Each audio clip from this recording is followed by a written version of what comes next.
Bonjour Barbara. Merci de m'accorder cette petite interview à la veille grand plaisir de ton super atelier. Alors ce qui m'intéressait beaucoup, c'était de discuter de ce dernier livre que tu as publié, donc je me mets devant la caméra histoire qu'on voit bien. Triompher des emmerdes, traité de morale pour triompher des emmerdes. Et moi je voulais savoir où est-ce que tu allais t'arrêter avec les titres provocateurs, parce qu'avant ça c'était foutez-vous la paix. Oui, et puis devenez narcissique. Et devenez narcissique, absolument. Je ne sais pas si mes titres sont provocateurs ou si mes titres essayent de parler à quelque chose qui nous touche profondément. Et là, je me disais, des emmerdes, on en a tous. Et donc je voulais affronter ça. Et je ne fais pas un ouvrage éthéré, abstrait. Donc comme je parle de choses concrètes, j'avais envie des titres qui parlent le plus directement possible. Des mots que tu qu'on emploie et surtout qui font effet. Triompher des emmerdes. Ah ouais, je fais ça. Triompher des emmerdes. Est-ce que ça a du sens? C'est comme foutez-vous la paix, foutez-vous la paix. Ah ouais, il faut que je me foute la paix. Là, ouais, ça parle. Et là, triompher des emmerdes, on a d'un seul coup, tout est déplacé. Parce que notre conviction profonde, c'est il ne faut pas d'emmerde. Ah non, il ne faut pas d'emmerde. Ouais, les gens se disent tout le temps, voilà, il ne faut surtout pas d'emmerde. Et quand on a des emmerdes, on se dit, j'ai pas de chance. C'est la faute à l'autre. C'est la faute à l'autre. J'ai pas de chance, j'ai pas de veine. Et c'est une faute de ma part. Oui, en gros, c'est ça. En plus, on culpabilise. On culpabilise. Donc, c'est pas de chance, j'ai pas de veine, c'est la faute de l'autre, ou alors vraiment, c'est ma faute. Et ces trois trucs-là, ça nous empêche complètement d'avancer. Et ce qui est absolument crucial de comprendre, c'est que les emmerdes, il y en a. Être vivant, c'est avoir des emmerdes. Et qu'on n'est pas heureux quand on n'a pas d'emmerdes, ça c'est le rêve, ça c'est l'erreur, c'est ce que tout le monde nous raconte. C'est une espèce de fantasme. C'est un fantasme qui nous apprend l'impuissance, qui fait qu'on se ronge le sang, qui nous rend malade. Ce qui est important, c'est l'inverse, c'est les emmerdes. Parfois, c'est même ça qui va nous rendre heureux. Parce que ça va nous faire nous dépasser, ça va nous faire nous poser de nouvelles questions, ça va faire que les choses changent. Et donc mon livre, c'est un renversement de notre attitude habituelle par rapport aux emmerdes et qu'on peut en triompher une fois qu'on arrête de prendre les emmerdes comme une faute. Comme des obstacles. Les obstacles, ça peut être bien, mais comme des fautes ou comme des panneaux interdiction d'aller plus loin. Des choses à éliminer, quoi. C'est pas des panneaux. En général, c'est même pas quand les gens pensent qu'un emmerde, c'est un panneau interdiction, on peut plus avancer. C'est un obstacle. Mais parfois, un obstacle, j'ai un de mes amis qui, il n'y a pas longtemps, devait traverser une forêt, conduire, c'était la nuit, passer dans une forêt, il fait sombre, son pneu crève, il faut changer le pneu, il ne sait pas faire. Alors, on l'emmerde. Au début, il a râlé un peu, et après, il a changé le pneu. Il était tellement content de lui. Il en parlait, il m'en a parlé, alors que finalement c'était l'aventure c'était une aventure de la semaine, quoi. Et ça lui a donné confiance. J'ai des amis qui m'ont raconté juste hier que leur fille a un grand amour pour les animaux, mais elle hésite parce qu'elle a peur de ne pas être capable, et donc elle hésitait, et elle disait à ses parents, non, peut-être je vais renoncer, peut-être je vais faire un truc, non. Et puis ils sont partis en week-end, et la fille était toute seule avec la chatte qui a fait une portée de 6 enfants, et elle s'est trouvée toute seule à devoir aider la chatte à accoucher. Elle était toute seule avec les 6 enfants, et elle s'est débrouillée comme une chef. Et du coup, après, elle dit, ah ouais, au fond, c'est ça ma voie. Je suis capable. Au fond, c'est ma voie. Vous voyez? Et si on avait dit, pas d'emmerde, mais il n'y a pas de vie. Donc avoir des emmerdes, c'est la vie. Donc je ne sais pas d'où est venue cette sorte de croyance qui vient sur une forme de terreur. Au fond, il y a une terreur. Pourvu que je n'ai pas d'emmerde, pourvu que je n'ai pas d'emmerde, pourvu qu'ils ne me disent rien. Et donc plus je suis dans cet état-là, plus qu'il ne faut pas qu'il y ait d'emmerde, plus je suis rongé et plus je suis puissant. Et puis même tétanisé, quoi. Tétanisé. C'est ce que tu parles donc, les emmerdes, c'est pas agréable. C'est pas agréable, c'est vraiment chiant. On n'a pas envie d'en avoir. Je ne vous en souhaite pas. Mais si vous en avez, on peut triompher d'eux. Et comment on va triompher d'eux? C'est ça après que j'essaie de montrer dans le livre. Comment on fait pour triompher des emmerdes? Et déjà, le premier pas, dans le chemin, parce que c'est un voyage auquel j'invite les gens qui leur donnent plein d'outils, Mais le premier chemin, c'est que j'essaye vraiment de faire sentir aux gens le renversement qu'ils peuvent avoir. Et j'ai une amie qui m'a dit, il y a 2 jours, elle m'a dit, moi j'ai un problème énorme avec ma mère, qui est une mère vraiment très possessive, alors qu'elle a quand même déjà 30 ans, mon amie. D'accord. Elle a une mère très possessive, et dès qu'elle appelle, elle est culpabilisée, elle se sent mal, et elle s'en sort pas, et elle a fait des thérapies. Elle m'a dit, mais ton livre, ça a changé complètement ma vie, parce que je vois plus les choses de la même manière. Et je vois que je peux apprendre à avoir un autre rapport à elle. Et donc en faisant quoi? par exemple, elle a été très marquée par mon histoire de essayer de faire plus simple, de faire le plus facile. L'histoire du texto, là? Voilà, parce que je raconte dans le livre que j'ai un autre ami qui a aussi une mère assez angoissante, et chaque fois qu'il appelle, c'est aussi un peu compliqué. Ouais. Et je lui dis, mais pourquoi tu lui envoies pas un texto? Il dit, ah non, c'est pas assez, il faut que je l'appelle. Et je lui dis, mais en plus, en parlant, je voyais très bien que sa mère envoie des textos, elle était à l'aise, elle est très à l'aise. Et depuis qu'il fait ça, il a moins besoin de l'appeler, il crée le lien, donc quand il appelle, il y a moins cette charge d'angoisse, pourquoi tu m'as pas appelé pendant si longtemps. Ouais. Et donc ça a changé. Donc il y a des tas de choses comme ça qui sont plus simples. Mais le point, c'est de voir comment on peut réussir à se débrouiller avec le réel, à avoir une agilité avec le réel. Donc c'est ça, c'est vraiment la notion d'agilité. D'agilité. Toi, tu parles beaucoup de ruse, le personnage du renard. Oui, parce que j'ai été très frappé de voir que la ruse, l'étymologie de la ruse, et dans le monde ancien, la ruse, c'est la ligne courbe. C'est pas le mal intentionné. Pour nous, ruse, ah non, oui, parce que ruse, pour nous, c'est manipulation. C'est manipulation. Oui, la manipulation, c'est horrible. Oui. Je suis tout à fait opposé. Aujourd'hui, c'est très à la mode. On va vous apprendre à manipuler les autres. Alors moi, c'est pas du tout mon propos.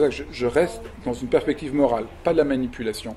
Mais la ruse, c'est la ruse de Zorro. C'est la ruse de Charlot. C'est comment se sortir d'une situation. Oui, c'est Charlot. Charlot, il n'est pas tout puissant avec les gendarmes et tout ça, qui sont tout puissants. Lui, il a pas d'argent. Il est dans une situation un peu de victime. Et avec son humour, de la drôlerie, il s'en sort. Et au fond, c'est ça, la ruse de Charlot.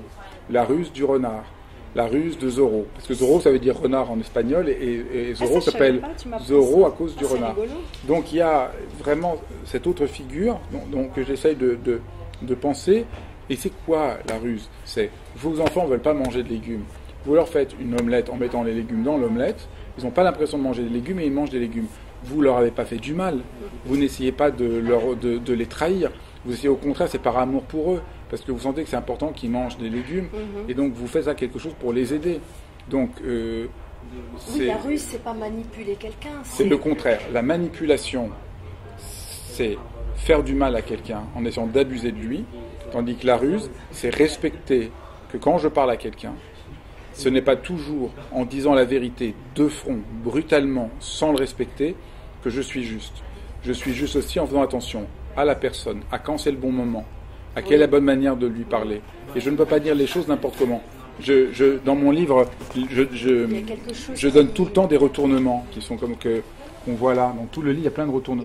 Les retournements, c'est-à-dire j'essaie de voir comment il y avait une croyance que nous avons et qu'il faut retourner cette croyance, et d'un seul coup, les choses s'ouvrent. Donc le livre présente plein de... Oui, c'est ça.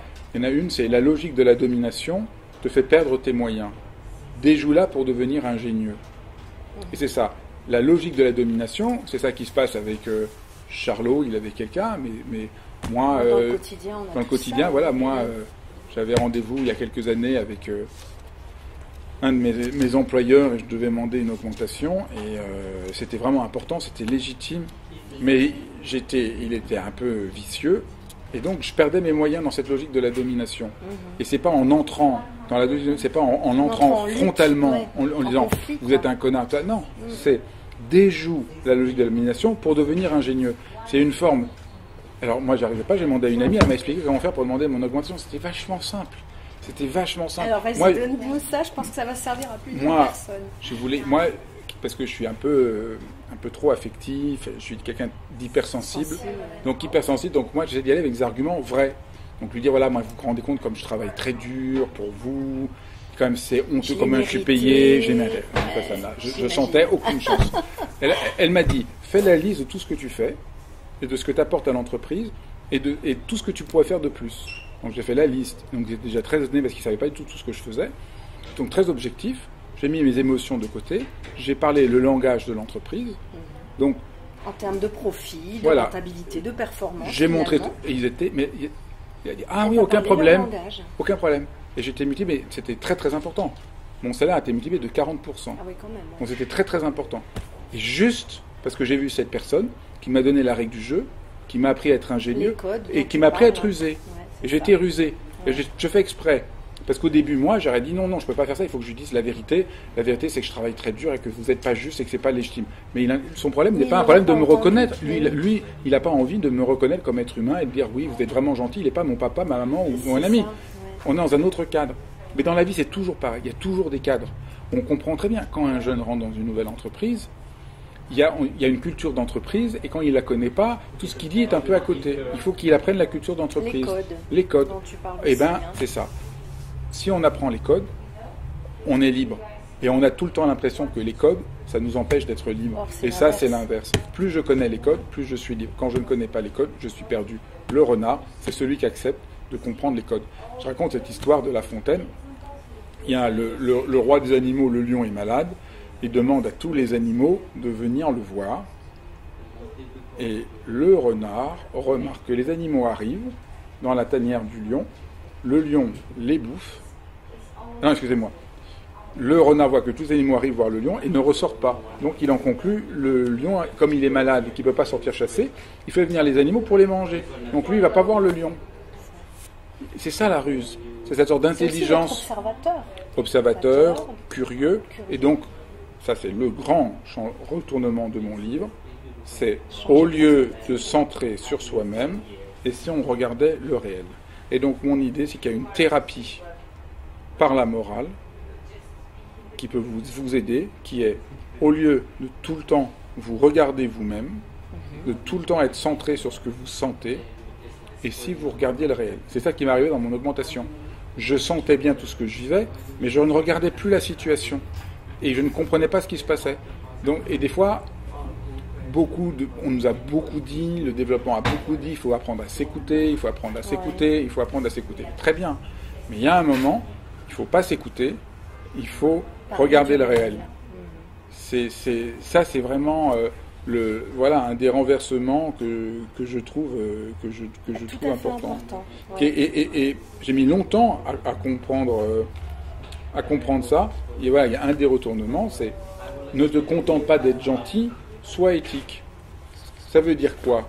Ça ne sert à rien de juste être gentil si en étant gentil, tu ne vois pas la situation. Essaye d'être juste. Éthique au sens d'être juste. Arrêtez d'être tout le temps gentil, soyez juste. C'est important d'être juste. C'est-à-dire, je suis gentil, mais là, ça suffit. Vous exagérez, vous me faites du tort, vous me marchez sur les pieds, vous ne me respectez pas. Donc il faut apprendre à dire non. Apprendre à dire non à certains moments, c'est pas être méchant, c'est être juste. Alors justement, tu parles, c'est un peu dans la notion des codes, de la vertu du bonjour, le bon usage des codes.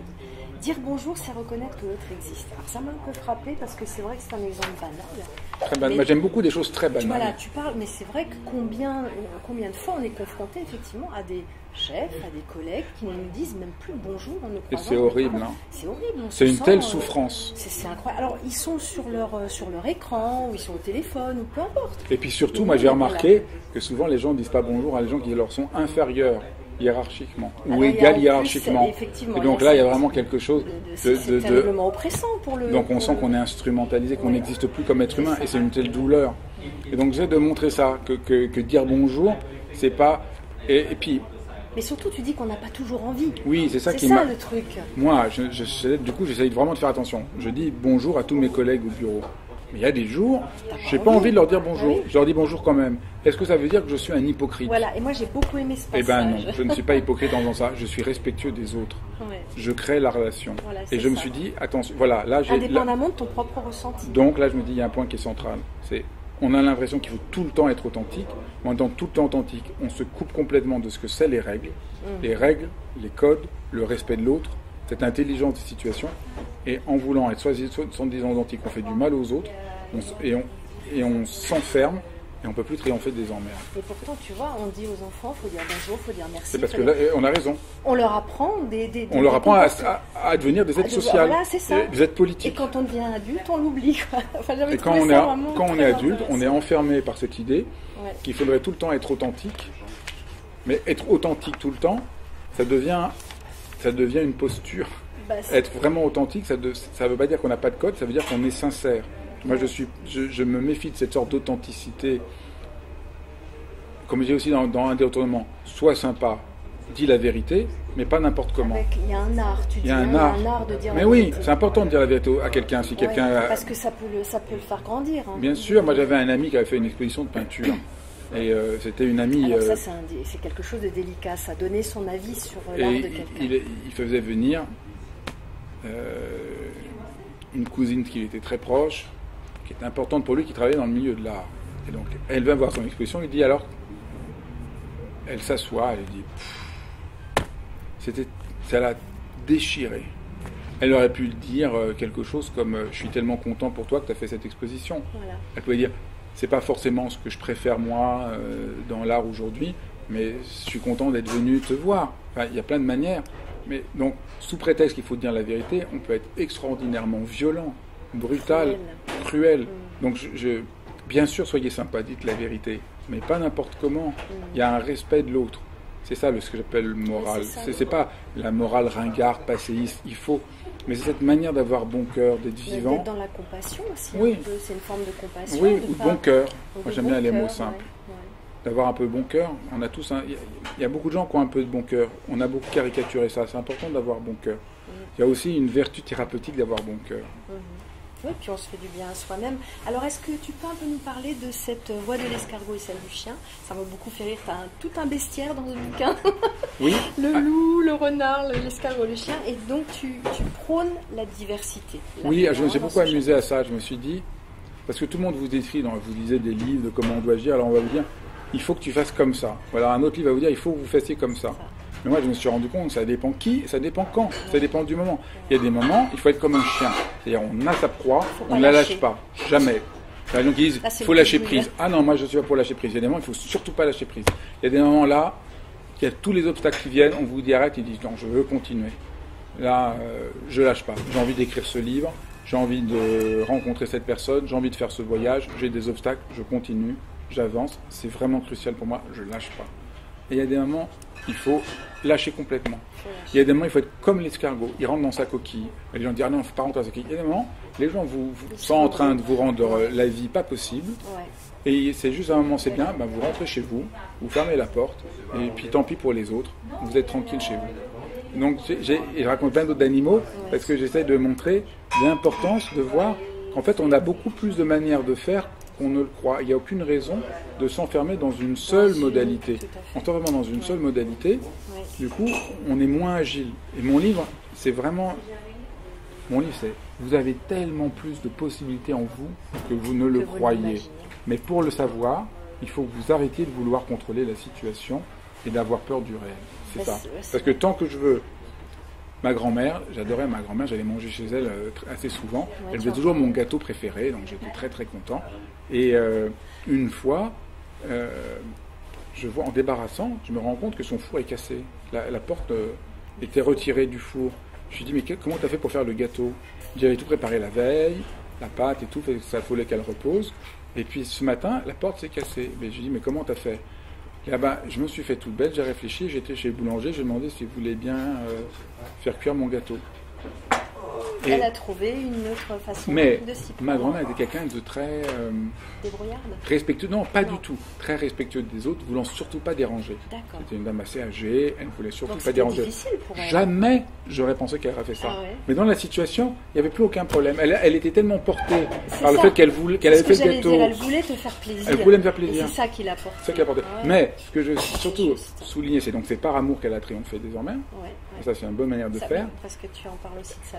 Mais aussi, elle n'aurait jamais su qu'elle pouvait le faire si elle avait pensé avant. Ouais. Mais dans le réel, on a des tas de possibilités. Ouais, c'est ça, on a beaucoup de ressources. On a des ressources, mais on ne le sait pas. Et c'est face à l'adversité qu'on les... Donc, il faut accepter. Donc, si vous voulez ne cherchez pas à les avoir avant. Donc, les gens qui disent, moi j'ai un ami, il est un peu des fois angoissé, il me dit, comment je fais si un tel m'appelle? Je dis, mais la meilleure manière de ne pas réussir, c'est d'essayer d'y penser avant. C'est comme si vous avez un entretien d'embauche, vous avez tout préparé, on vous pose une question, c'est la catastrophe. On est hors script et on ne sait plus quoi faire.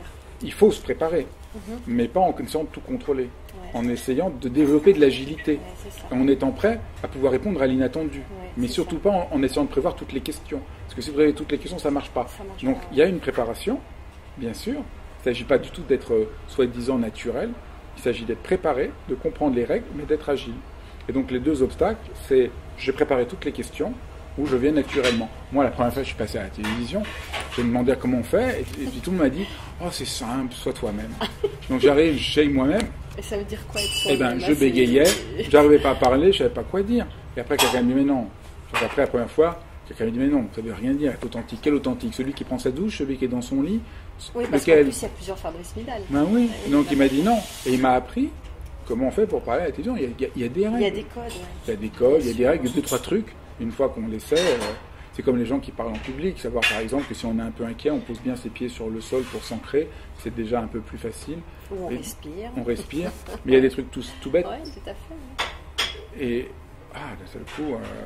Et d'un seul coup, ça va bien. Et d'un seul coup, donc il y a des petits trucs qui peuvent nous aider, dont je parle beaucoup dans le livre. Mais il faut quand même aussi rester soi, connaître les codes, et à un moment donné, comme tu dis, rester agile. Et dans cette notion de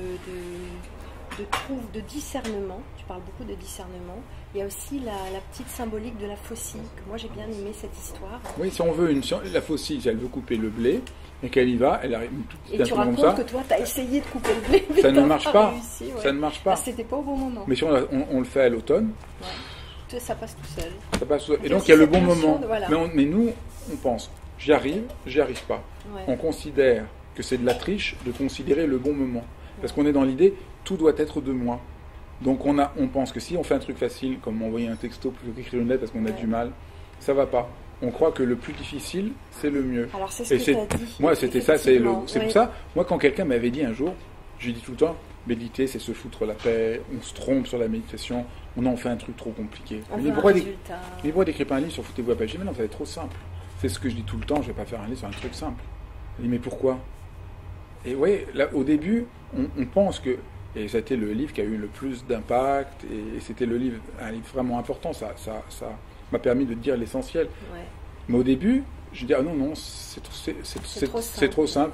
Il faut que je fasse un truc, phénoménologie transcendantale de la méditation. Parce que Marc, nous sommes d'autant plus rassurés que l'effort est surdimensionné. Oui, on a l'impression. Notre esprit sacrificiel. Voilà, c'est exactement. C'est ça. On a l'impression que si on fait un truc très compliqué, ça nous coûte beaucoup. Là, on mérite. On mérite. Tout à fait. Et on a l'impression que. Et donc mon livre, c'est pas est-ce qu'on le mérite, c'est comment on vainc les obstacles, comment on réussit. Ouais. Et on réussit pas en souffrant. C'est tout à fait une erreur. Donc sortir de cette posture. En fait, c'est un truc complètement incroyable. On réussit parce qu'on a du plaisir à faire les choses, pas parce qu'on souffre. Mais on croit que c'est légitime de souffrir, avoir du plaisir, c'est un peu louche. Là, il y a notre petite éducation chrétienne qui n'est pas tout à fait pour rien. C'est incroyable quand même. Ouais, oui, je suis d'accord avec toi. Et on le découvre. Et dès qu'on fait un truc qui nous plaît, on est porté, on a des ailes. C'est ça, parce qu'on est en coaching, on appelle ça la haute énergie. On est en haute énergie. C'est tellement clair. Ça va tout seul, quoi. Alors tu parles encore de quelque chose qui est le burn-out familial. J'avais trouvé ça pas mal parce que justement tu voulais dire qu'il fallait se méfier des grands principes et tu citais l'exemple de ce jeune papa qui s'était dit moi je vais être un père parfait, mon fils ou mon bébé plutôt. C'est une autre chose qui est très impressionnante.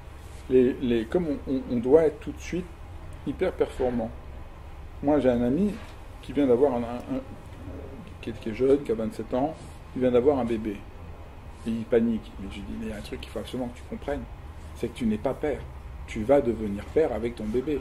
Toi, tu voudrais être père avant que le bébé naisse. Ouais, et que dès le bébé soit né, soit père. Mais tu vas devenir père en le faisant. C'est en agissant qu'on se transforme. Mais comme on a la croyance, il faut que je sois un père parfait, donc la moindre chose devient terrorisante, et on est perdu. Le bébé qui ne dort pas, qui passe donc c'est ma faute. Nuit, en plus, on se sent coupable, on dit c'est ma faute. Ouais. J'ai mal fait un truc. Et alors du coup, ça l'a beaucoup apaisé, et il accepte. Il est un peu plus père, parce que maintenant elle a peut-être 2 mois, sa fille. Ouais, mais au fur, puis dans 6 mois, il continuera à progresser dans l'art d'être père. Mais nous, on a l'impression, et c'est encore pire avec... là, je parle d'un ami parce qu'il est père, c'est récent, mais c'est encore pire avec les femmes. Ah oui. On leur met la pression, il y a faudrait une être mère. injonction de perfection qui est... Être mère, il faudrait tout de suite qu'on adore son enfant, qu'on soit dans l'amour universel, qu'on est prêt à sacrifier toute sa vie, ses rêves de boulot, tout parce que le bébé est là. Et en fait, dans la réalité, c'est pas du tout comme ça. Et on en veut aux femmes, alors qu'il faudrait leur dire, mais non, c'est normal. C'est normal d'avoir des peurs, des obstacles, ça va se faire. C'est dans le réel qu'on... Comme ma grand-mère, elle a réussi à faire son gâteau en entrant en rapport au réel, c'est en étant confrontée à ses enfants et à ses peurs qu'on devient mère. Si j'avais eu ce message il y a 22 ans, ça m'aurait bien aidé. Je sais.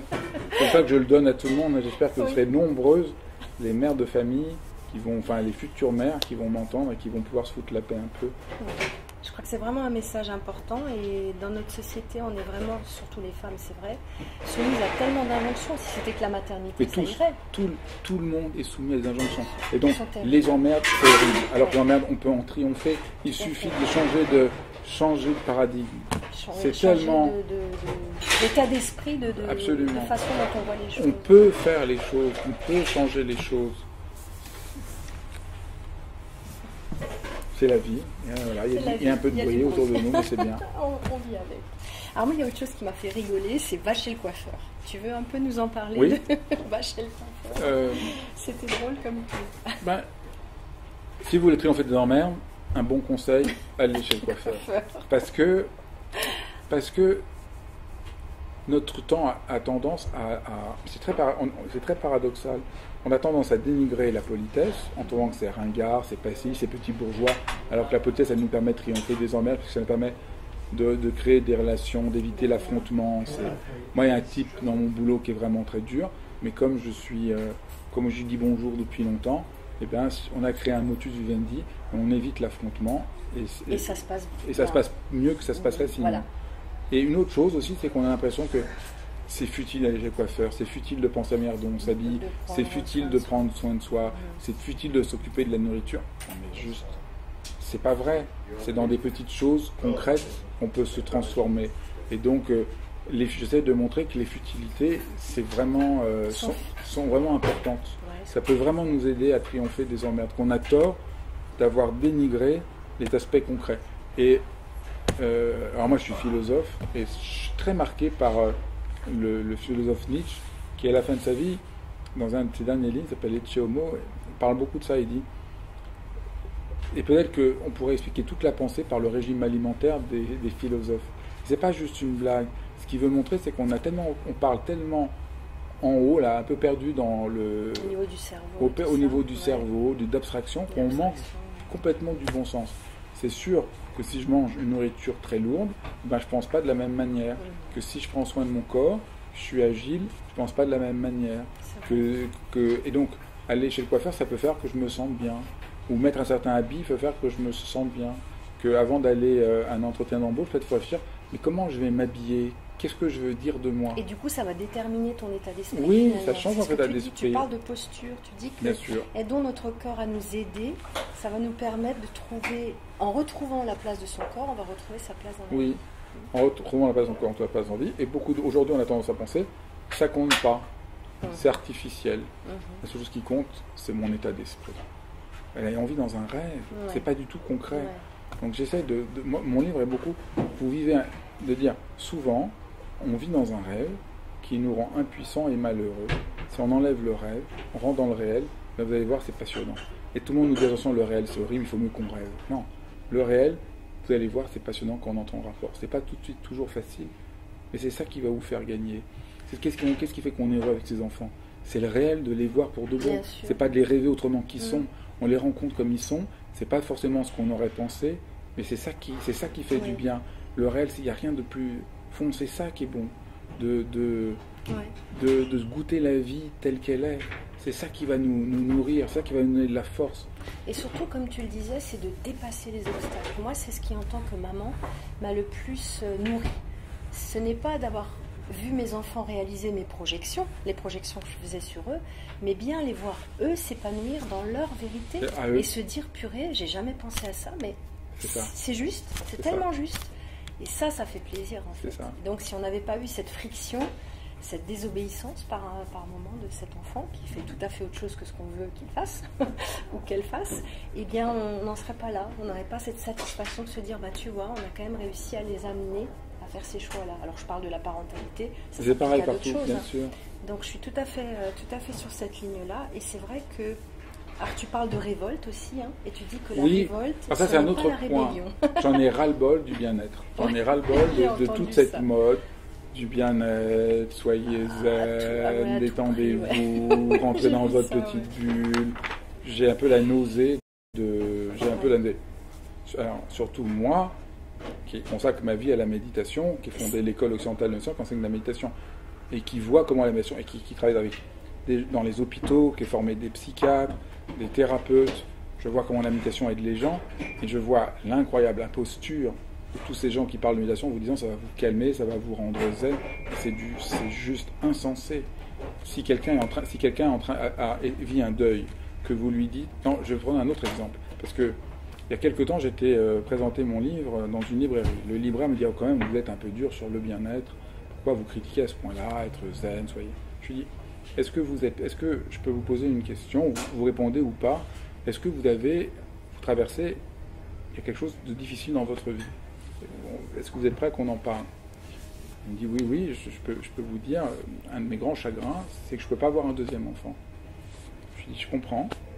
Si maintenant je vous dis par rapport au fait que vous ne pouvez pas avoir un deuxième enfant, qu'il faut que vous soyez zen et que vous lâchez prise, est-ce que ça va vous aider? Alors, là, il a entendu. Et je lui dis, si maintenant je dis, oui, c'est difficile ce que vous vivez. Et peut-être, si on commence à parler là, de comment c'est difficile, et qu'est-ce que vous pouvez faire avec ces difficultés-là? Qu'est-ce qu'on peut faire? Et là, il commençait à avoir vraiment les larmes aux yeux. Et c'est ça, cette imposture du bien-être qui ferait qu'on pourrait réussir à aller bien en escamotant nos difficultés, en faisant comme ça n'existe pas. La méthode Coué, quoi. C'est même pas ça, parce qu'en méthode, c'est un peu plus compliqué encore. C'est même pas la méthode Coué.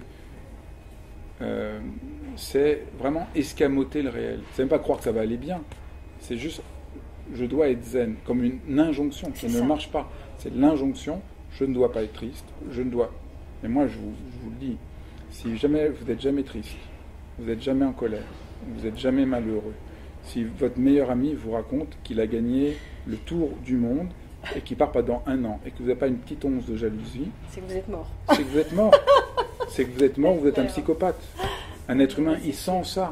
C'est naturel. C'est juste absolument sain. Et donc au lieu de dire aux gens, voilà, vous avez des émotions parce que vous êtes un être normal, évidemment vous n'y arrivez plus, vous êtes un être normal. Vous êtes en colère, vous êtes un être normal. Et c'est à partir de là que vous allez vous débrouiller dans la vie.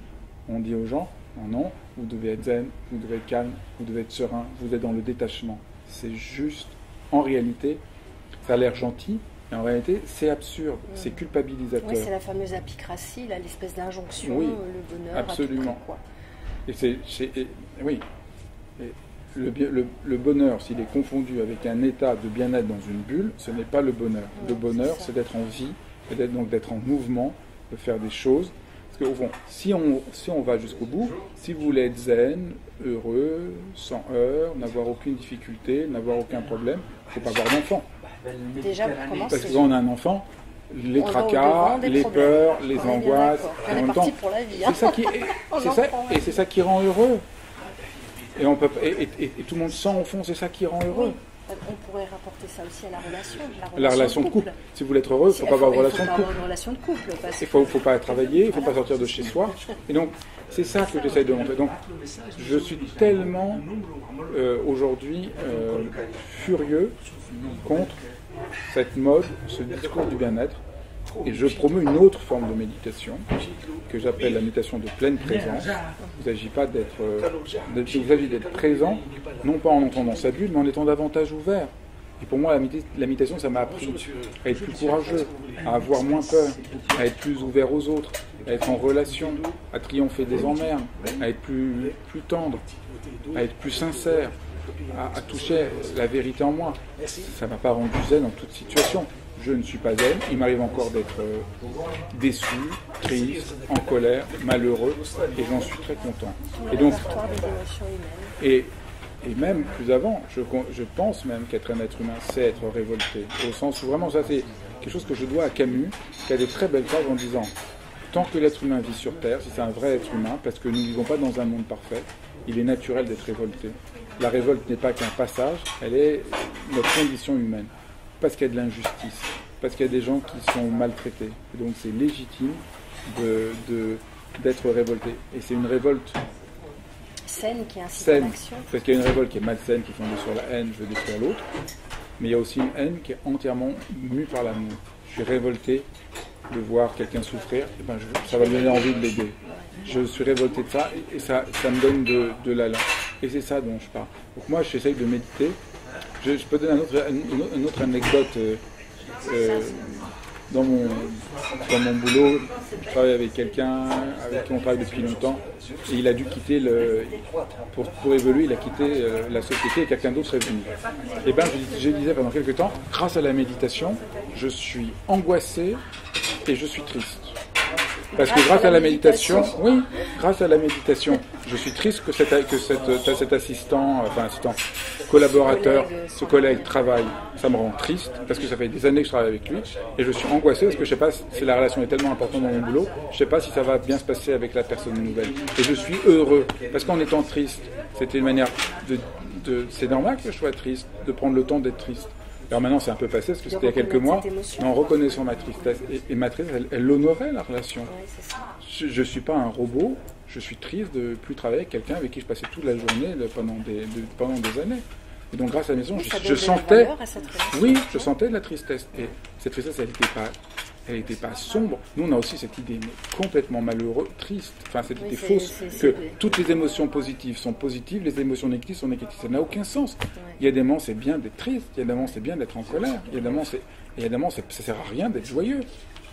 Il y a des moments, c'est bien de ne pas être joyeux. Et on est beaucoup plus heureux quand des moments, on n'est pas joyeux. Quand quelqu'un est en train de souffrir, je peux être triste, mais en étant triste parce que je touche mon cœur, je peux être heureux. Je peux être heureux en étant triste, je peux être heureux en étant en colère. Et c'est ça qui est le vrai sens de l'existence. Et ça m'a angoissé. Grâce à la méditation, j'ai vu que j'étais angoissé, parce que j'avais un peu peur de travailler avec quelqu'un de nouveau. Et parce que j'avais un peu peur, du coup, j'étais vraiment ouvert. Réussir à retrouver cette relation, quoi. Et du coup, en ayant peur, je suis sûr que grâce à la méditation, en fait, que j'étais angoissé, je me suis mieux ajusté avec la nouvelle personne, j'ai mieux pu parler avec elle, mieux pu l'accueillir, parce que j'ai reconnu ça, parce que j'étais plus vrai, j'étais plus sincère, et du coup, ça se passe très bien. C'est-à-dire, mon chagrin fait que j'ai réussi, en le reconnaissant, à avoir une bonne relation avec la personne qui s'en va, et une très bonne relation avec la personne qui arrive. Et donc voilà, j'aime beaucoup dire ça. Grâce à la méditation, j'étais triste et angoissé, j'étais pas zen, et je suis sûr que c'est ça qui me rend heureux aujourd'hui. Tandis que si j'avais essayé d'être zen, et au fond, c'est plus être humain. Donc il y a une sorte d'imposture profonde sur la manière dont on présente ce qui peut aider les gens. Il y a tout un discours du bien-être, du développement personnel, de la méditation, qui, loin d'aider les gens, les empoisonne. Et il y a un discours du bien-être, il y a un discours du développement personnel, un discours de la méditation, qui au contraire peut beaucoup aider les gens, en les aidant cette fois-ci, non pas à fuir ce qu'ils sont pour une sorte de monde éthéré, mais en étant vraiment eux-mêmes. C'est ça le conseil que tu donnerais pour terminer notre entretien sur de l'art d'être heureux dans le monde? Oui, je pense que mon livre, c'est mon traité de morale pour triompher des emmerdes, c'est même si vous n'êtes pas un super-héros, vous pouvez réussir votre vie. C'est bien. C'est ça. Et on nous fait croire qu'il faudrait être un super-héros pour réussir sa vie, et donc on est tous coupables, et c'est juste pas vrai. Merci beaucoup, Fabrice. Merci. Et je te souhaite toute réussite pour ta journée de demain. Merci. Journée de méditation, tu veux peut-être en dire quelques mots? Quelques fois dans l'année, je fais une journée où je guide les gens dans plein d'exercices de la pratique pour essayer de leur montrer comment il y a une méditation qui va les aider à s'ouvrir, à mettre en application tout ce que j'ai dit là. Donc, la prochaine aura lieu à Paris le 7 avril. Il y a toute l'information sur mon site. Et après, j'en fais une autre à Paris en juin. Donc, j'en fais 4-5 par an. Très bien. Et en général, une à Genève par an, et puis 3-4 à Paris pour l'instant. Ça demande beaucoup d'infrastructures pour organiser ça au mieux. J'ai vraiment pensé à un truc assez pédagogique pour aider vraiment les gens à faire l'expérience. Mais aussi, les gens peuvent trouver sur mon site plein de méditations guidées gratuites qui peuvent les aider à faire ça. Des vidéos sur YouTube aussi. Oui, j'essaie de faire beaucoup de choses que les gens peuvent trouver gratuitement. Je trouve ça important. Et sur ces journées de méditation, n'importe qui peut... La méditation, c'est vraiment pour les gens qui veulent découvrir la méditation, qui n'ont jamais médité. Après, les gens qui ont déjà médité peuvent trouver un autre éclairage pour mieux intégrer la méditation à leur vie. Mais l'idée, c'est là, je m'adresse d'abord aux gens qui ne connaissent rien, qui ont l'impression que c'est pas pour eux. En plus, il y a plein de gens qui ne pas pour eux parce qu'ils ont l'impression que pour méditer, il faudrait faire le vide dans la tête, être zen, être calme. Déjà Bouddha, quoi. Et donc, non. Mais si vous êtes un peu comme moi, vous êtes un peu hypersensible, vous avez plein de choses à faire, vous avez des emmerdes, alors vous pouvez venir méditer dans l'école occidentale de méditation, venir à ces journées pour apprendre à méditer. Merci beaucoup, Fabrice. Merci.